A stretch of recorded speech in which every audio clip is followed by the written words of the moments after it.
I've thought long and hard about the evaluation method in this course, and I think it makes the most sense to use self-evaluation. And I want to explain that because sometimes students think, well, that's just the instructor throwing off the evaluation responsibilities to the student.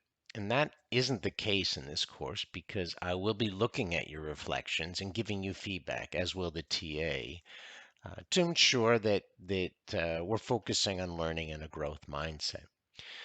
But I want to talk to you a little bit about the research on this, and you may want to fast forward, but it is important. I'm not just making this up. There's a considerable amount of research that suggests that self-assessment improves learning. It stimulates metacognition, or your awareness of how you're learning. It increases autonomy, which is a fancy word for your independence, and it promotes deeper understanding. So it's a shift away from this external validation and compliance method where you write an essay or do an exam, I give you a result because I control that and I make the final judgment. I might give you a rubric, but I make the judgment. You don't have any say in the process.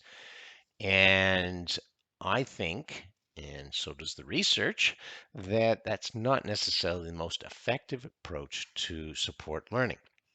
So, self assessment can enhance motivation and engagement because you're actually learning something you want to, and it's authentic.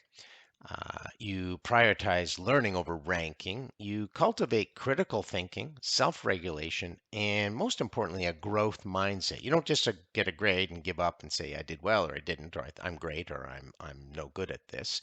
You actually learn and try to grow.